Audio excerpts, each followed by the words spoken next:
And so let's have a look at the history around about the 15th century and before of these Sephardic Marrano Jews that lived around Spain and Portugal on the Iberian Peninsula. How many people really realize what happened within the Jewish community in Spain in 1492?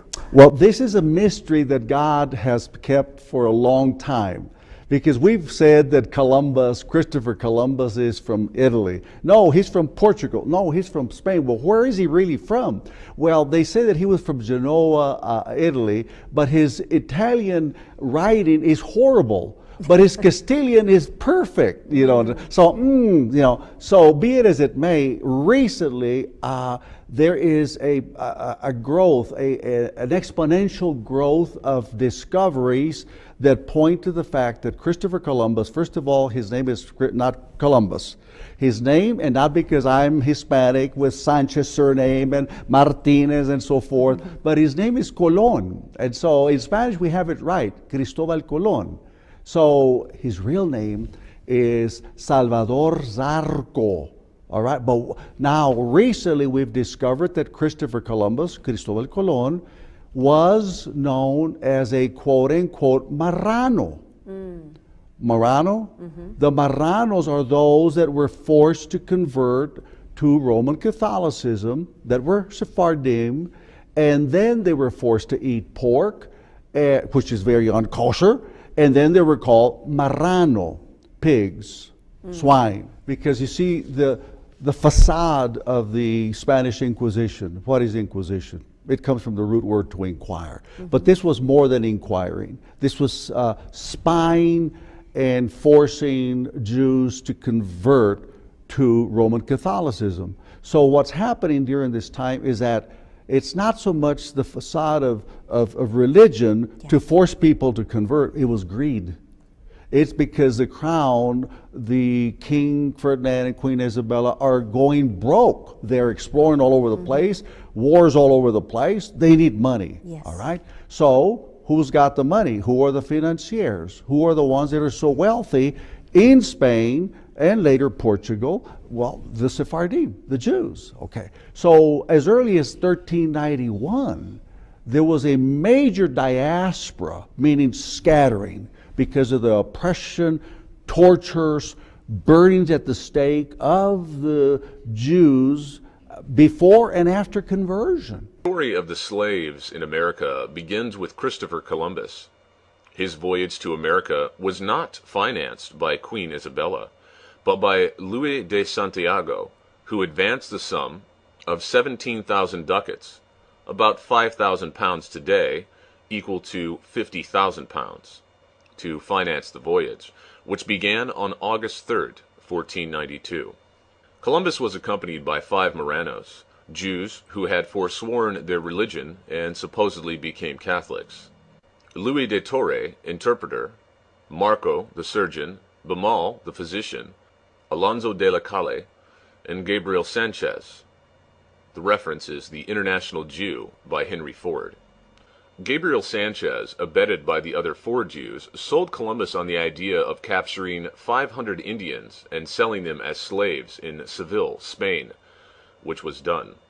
Columbus did not receive any of the money from the sale of the slaves, but he became the victim of a conspiracy fostered by Bemal, the ship's doctor. He, Columbus, suffered injustice and imprisonment as his reward, betrayed by the 5 Marranos, or Jews, whom he had trusted and helped. This, ironically, was the beginning of slavery in the Americas. The source is Adventures of an African Slaver, published in 1928, page 11. The Jews were expelled from Spain on August 2nd, 1492, and from Portugal in 1497. Many of these Jews immigrated to Holland, where they set up the Dutch West Indies Company to exploit the New World. In 1654, the first Jew, Jacob Bar Simpson, immigrated from Holland to New Amsterdam, or New York. And in the next decade, many more followed him, settling along the East Coast, principally in New Amsterdam and Newport, Rhode Island. They were prevented by ordinances issued by Governor Peter Stuyvesant from engaging in the domestic economy, so they quickly discovered that the territory inhabited by the Indians would be a fertile field. there were no laws preventing the Jews from trading with the Indians. The first Jew to begin trading with the Indians was Hyman Levy, who imported cheap glass beads, textiles, earrings, armbands, and other cheap adornments from Holland, which were traded for valuable fur pelts. Hyman Levy was soon joined by Jews Nicholas Lowe and Joseph Simon. Lowe conceived the idea of trading rum and whiskey to the Indians and set up a distillery in Newport, where these two liquors were produced. Within a short time, there were 22 distilleries in Newport, all of them owned by Jews, manufacturing and distributing firewater. The story of the debauching of the Indians, with its resultant massacres of the early settlers, is a dramatic story in itself. It is essential to comprehend the seaport of Newport. It is important in order to recognize the Jewish share in the slave commerce. There was a period when it was commonly referred to as, quote, the Jewish Newport World Center of Slave Commerce, unquote. Altogether at this time, there were, in North America, 6 Jewish communities: Newport, Charleston, New York, Philadelphia, Richmond, and Savannah. There were also many other Jews, scattered over the entire East Coast. Although New York held first place in the settlers of Jews in North America, Newport held second place. New York was also the main source of kosher meat, supplying the North American settlements, then the West Indies, and also South America. Now Newport took over. Newport also became the great trade harbor of the East Coast of North America. There, vessels from other ports met to exchange commodities. Newport, as previously mentioned, represented the foremost place in the commerce of rum, whiskey, and liquor dealings. And to include, it finally became the main center of slave dealings. It was from this port that the ships left on their way across the ocean to gather their black human cargo, and then derive great sums of money in exchange for them. An authentic contemporary report based on authority indicates that of 128 slave ships, for instance, unloaded in Charleston within 1 year, their cargo, 120 of these were undersigned by Jews from Newport and Charleston by their own name. About the rest of them, one can surmise, although they were entered as Boston, Norfolk, and Baltimore. Their real owners were similarly the Jewish slave dealers from Newport and Charleston. One is able to assess the Jewish share in the entire dealings of Newport if one considers the undertaking of a lone Jew, Portuguese Aaron Lopez, who plays an important part in the overall story of the Jews and slavery. Concerning the entire commerce of the colonies and the later state of Rhode Island, which included Newport, bills of lading, concessions, receipts, and port clearances carried the signature name of Jew Aaron Lopez. This also took place during the years 1726 to 1774. He had, therefore, more than 50% of all dealings under his personal control for almost 50 years. And so it was this Marrano Jewish community of slave traders who were very wealthy from Spain and Portugal that had moved into London that created the English Revolution, and they raised up Oliver Cromwell and other dissidents there in England, and so they became supported with their mercenary army and their wealth, and eventually the Scottish king Charles I lost his head. It was with William the Conqueror that the Jews came into England for the first time in numbers, and it wasn't until King Edward Longshanks evicted them in 1290 AD that the Jews were expelled. And then just before the English Revolution, the Jews started to come back in, and Mr. Carvajal was a famous Jew there in London. According to the history of the Bevis Marks synagogue in London that was built by Jews soon after they were allowed to legally return to England in 1664, Abraham Israel Fernandez Carvajal had originally settled in London around 1632 as a Portuguese Jew posing as a Portuguese Marrano Catholic. These Sephardic Jews moved into the Iberian Peninsula with the Celts when they moved there, all the way from Idumea in the southern part of Judea. Like many Marranos living around the Lisbon, Portugal area, he had grown wealthy from the slave trade between Africa and America and back to the ports of Europe.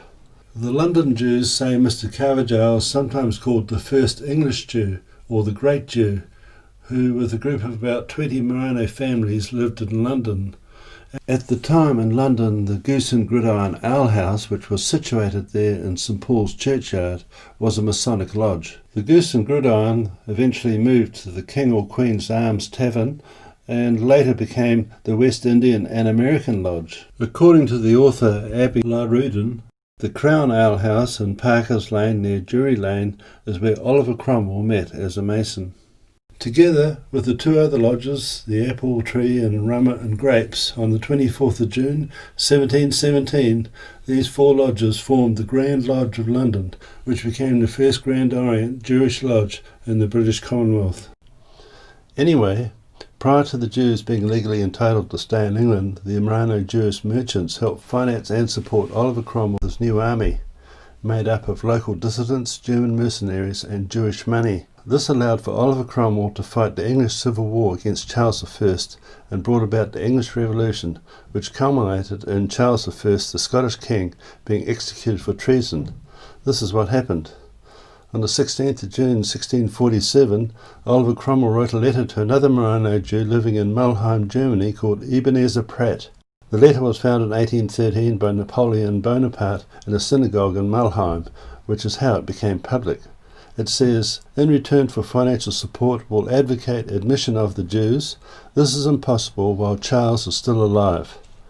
It was Ebenezer Pratt who drafted the charges for Oliver Cromwell to bring against Charles I for treason, when really Oliver Cromwell was the traitor all along.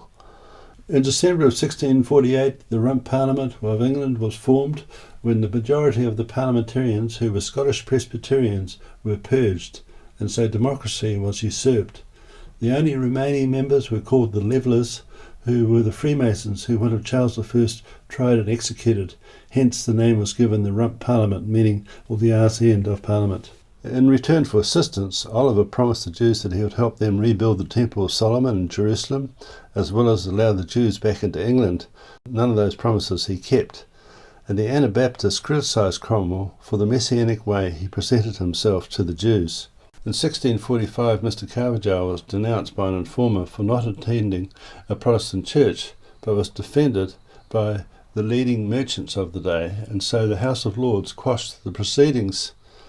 Meanwhile, the Civil War in England was playing out, and eventuated in Charles I being executed in January 1649. When the Anglo-Spanish War began in 1655, Cromwell seized all property belonging to the Spaniards living in its territory. But when another Jew, Antonio Rodriguez Robles, found himself denounced and threatened with the loss of all of his property, Carvajal led the entire Sephardic community to appeal to Cromwell and the Council State to recognise them as Jewish refugees rather than as Catholic Marano Spaniards.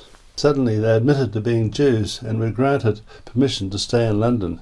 In 1657, Rabbi Manasseh ben Israel petitioned Oliver Cromwell to readmit the Jews legally back into England. Cromwell appointed an assembly of lawyers and divines to look into the matter. They came back in favour. However, the existing English merchants regarded the Jews as competition and were opposed to it, and so it was Charles II who legally readmitted the Jews in 1664. Charles II was thankful for the support some Jews in Holland had given him. 2 years later, in 1666, the Fire of London took place, which wiped out the commercial centre of the City of London, and by 1694 the Jews owned the Private Bank of England, and by 1695 the Bank of Scotland as well.